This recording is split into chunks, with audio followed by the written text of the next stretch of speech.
This June, I was double promoted. Started as an audit graduate in September 2018, and fast forward about 3 years and 9 months, and I became an audit manager. I got it! In this video, I'm going to talk you through step by step for what I did that I think helped me achieve this double promotion. How it works in the Big Four firm that I work at is that it's typically, as a graduate, 5 years to audit manager. In years 1 to 3, you'll typically start off testing those lower risk areas. You'll be working and studying for that ACA qualification. And then as you progress, you will gradually get involved in more high risk areas, the more significant risk. And then in year 4, and you're really field managing here. That's when you're managing the team, the client, staying on top of all open requests, things like that. And then in year 5, you may be doing a bit more of that, but you will actually also start junior managing. And then that's really when you're getting the skills to then become a manager. In recent years, I had been recognised as a high performer, and there was actually one distinct job where I was always actually performing 1 grade above where I was meant to be. On my other jobs though, I was probably still involved in what you typically expect, so the higher risk, significant risk areas, really getting involved with, journal testing. I don't know why I like doing that so much. And I was then really making sure I was doing the job well. So a year ago, moving into that 4th year of audit on that job, I was actually set to junior manage. The partner and manager on the current job did trust that I would do the job well and that I was up for it. So something I've actually tried to kind of always do is just really be forward looking with my audits. I didn't really want to kind of let things get booked and just kind of me go along with it. I always tried to, where I could, have some sort of input. Actually towards the end of my first year, and one of my colleagues, so one of my friends in my cohort, they told me about the job they were on and said they were actually maybe looking for someone else of the same grade. And I actually thought, this sounds pretty good actually. I just made sure that when I was going forward for a job, either the job that I was currently on that it maybe clashed with, that the space for me to leave or somebody else to kind of replace me there, so it's kind of smooth. And then also that there is a gap on the one that I did want to go on. I had the conversation, just made sure there were kind of no issues. It turned out to be a great opportunity. I got to work with others I hadn't before, completely on a new type of job, again different to what I'd already done. And this is actually where it then led me to that one job where I was actually performing ahead of my grade. So we already know, moving into my 4th year, I was set to junior manage one job and then the rest to kind of field manage. But it was actually around this time last year when one of my close colleagues, so they sadly did actually move to another part of the business. They were actually the junior manager on another one of my jobs. And then therefore there was kind of a gap there. The accounts hadn't signed yet and we still needed to get that audit over the line. And I thought, okay, right, I'm someone who kind of knows the job well. I'd already been field managing it. I knew the client. I just knew where things were. And it did kind of make sense for me to kind of step into that role. So the other option would be, of course, that somebody else got involved as a manager. I already knew this was going to be a lot of work if I put myself forward for this and kind of stepped into that. But what was good is that I was already then kind of managing my time. And that's kind of rare, I guess, at that stage. So just kind of very early on into your 4th year. And then this is actually where I kind of had a light bulb moment. I thought, okay, my 4th year is actually kind of shaping up to what the 5th year should be. This is really then when I started thinking about that double promotion. I had no idea if it was possible at all. I hadn't really heard about it happening for graduates on this path. I thought, do you know what? I might as well just start having conversations. It honestly was quite scary at first to have these conversations. It's not really the norm. I didn't know too much about it. I didn't know how to approach it. I didn't know if I'd come across as, really over ambitious, but I felt like I was kind of being realistic because I knew that I was already doing that grade. I kind of started off just putting the feelers out and had a few conversations here and there. That's why it really helps actually to have mentors as well. So, official, unofficial, just whatever, just people who are there to kind of help you and guide you. And fortunately, I do work with some really great people who were that for me. The key thing coming out of these conversations though was that nobody really knew if it was going to be possible, but what it actually led to it as well was another opportunity. My next job that was due to start in April, they were actually looking for a manager, funnily enough, so they needed a second manager.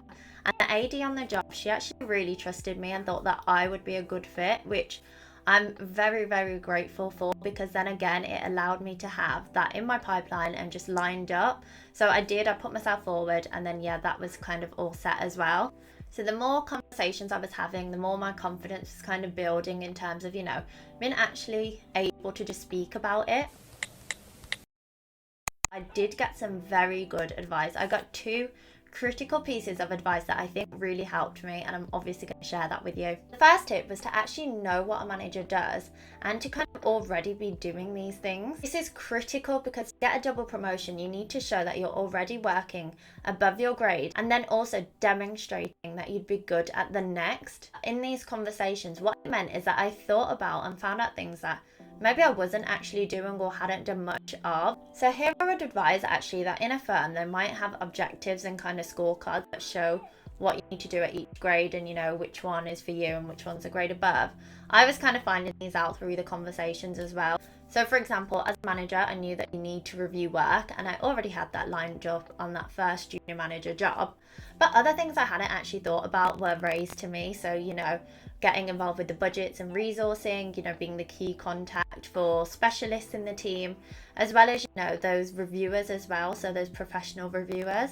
I then took this away with me and made sure that I was kind of doing these things moving forward. So on one of the only jobs I was actually now still doing the work on, I also made sure I was one of the key contacts for the tax specialist, for example. And in terms of the budget and resourcing, actually in my team, there was a situation where there was maybe kind of a potential resourcing issue.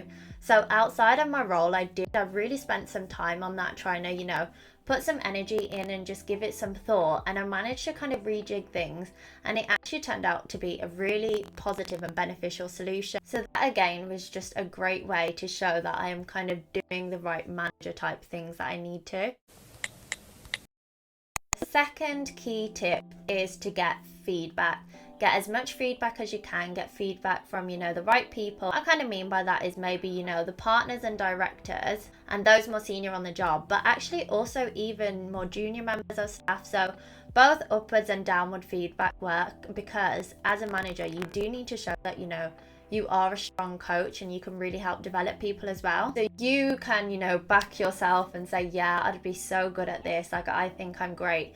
But of course, with a promotion, what really helps is to kind of have that in writing from other people. The type of feedback I was looking for, so, in the ideal world would be, oh, Jag's done such a fantastic job managing this audit. I think she'd be a really great manager. She seems ready for it. Things like that. Just really having others around you, in the team and even outside, just supporting you and kind of hoping that you can also get it. That really does help. Something that really worked for me was setting objectives for specific jobs.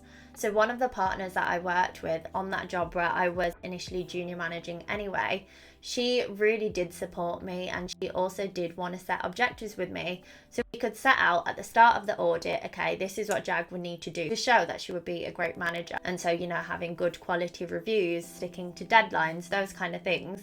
And then we'd kind of revisit towards the end and just kind of throughout actually just checking in and making sure that things seem to be on track. At the end, it was almost just like, ticking off, being like, done, great, good work. And now kind of show a journey that, this is what we're set out to do. This is how she performed, and this is what I think now. So I was kind of nervous because there was a lot of pressure to do really well, obviously, on these things. I did fortunately get some good feedback, but there was actually one kind of constructive criticism point. So I wouldn't even say criticism, it is just kind of a development point. And I've always seen it in that way, where anything anyone kind of suggests, I do like to take it on board and just grow from it rather than letting it kind of, knock me back. There was actually one bit of feedback in there that I thought was maybe kind of actually knocking me, but what was really good that happened from that is that I actually booked in a one-to-one session and just have a good chat to really understand what was behind it. And I did actually then realize what I had done. The difference between a more junior member and an actual manager is that the junior members may be set to their bookings and kind of roll off jobs, whereas managers do need to see it through. And at one point I did kind of give the impression that I was kind of rolling off, but I knew I wasn't. But I gave that impression, and I think from then what really helped me was just to see that and realize that actually no, like I need to really show that I am taking responsibility and seeing things through to the end. So my feedback I was getting from all different sources. I was trying to get as much as I could. I was getting it, of course, from people on my team and different grades, also from those specialists. So, I did say that I need to show that I can work with specialists. So getting feedback off them was really helpful. Those, professional reviewers, other directors in my team who, saw that scheduling work that I did. And a big one actually is from even one of my clients. So that also must have really helped too. One of my strengths that always kind of gets drawn out in feedback, fortunately, is actually my organisation skills.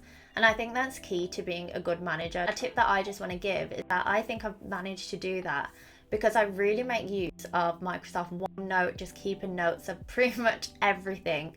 And then also really making use of my Outlook calendar as well. So do try that if you're not already. You may think, okay, that's it, she's done, but no, there is actually one other key area that I haven't touched on yet, and that's actually your wider contribution outside of your audit role and your engagements. What else are you doing in the firm?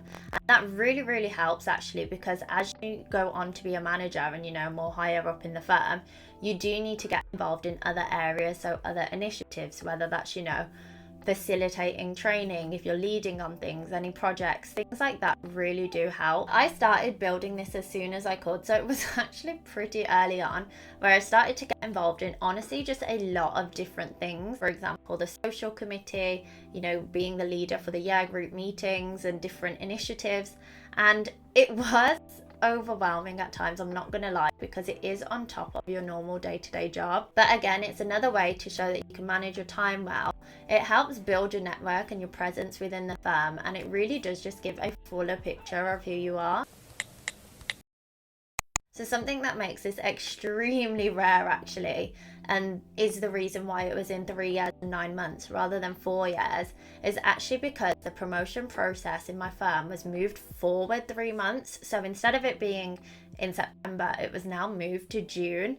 And that really worried me at the time when I heard about it actually, because I thought, I've got even less time now to show and demonstrate that I can do things well. But I thought, do you know what, just keep doing what you're doing. I'm not really going to change anything now, and I guess we'll just see how it pans out. All I can really do is just give it all of my effort. It was even said that you can be the best of the next grade, or you can just be not that great as a manager compared to all of the others who of course have been there for longer. And I just thought, if I'm kind of doing all of this work, I feel like I should just believe in myself and still just go for it, and that is what I did. So knowing the process, I then wanted to make this as easy as possible for the person who was going to represent me in these promotion discussions. So since my placement year, I've always kept an activity log, that's what I call it. And essentially it's just a very long now Word document where I keep track of all the tasks that I do on a weekly basis. So no matter kind of how big or small, I'll still just keep note of it. And I found that this is actually particularly helpful for audit jobs, because you can say, on this job I did this, this and this in this week, and this job I did this, this and this. Using all of this information, at the end of the year I could create a really summarized document which has a brief table in there, well, I say brief, but has a table in there that states every job that I was on, the hours that I worked on it, who was kind of involved, and exactly what I did, and then the exact feedback that links to that job. I would also draw in, all those other bits that I was doing outside of my role, make sure that's all in there too underneath. And then also just put in lots of snips of feedback, just kind of anything that would really help. And essentially what I was doing then was kind of creating my own business case. I literally created it all, and then I just handed it over to my manager and was like, here you go, and just left it in their hands. So I had no idea at this point if I was going to get it. I just knew that I had done all that I could. I'd had the conversations, I'd done the work, I'd got the feedback, I'd done wider things, I'd kept note of everything. Yeah, I just had to kind of see. And fortunately, I did get it. I'm actually really enjoying the manager role, probably more than I thought that I would. So I am very, very grateful that it did work out. I may be releasing a video as well, actually how your audit role changes from the very start, because it changes a lot. And with audit, I've found that you constantly keep learning, and that's what I really like about the role. So that was my journey to manager. I hope it helped, and if it did, then do give me a like. If you're on your own pathway, then really a big good luck for you with that. And if you've got any questions at all, do drop them in the box below and I'll be happy to answer those. And as always, I'll be back with more videos every single week, so make sure to subscribe and hopefully you'll see me again soon. Thanks.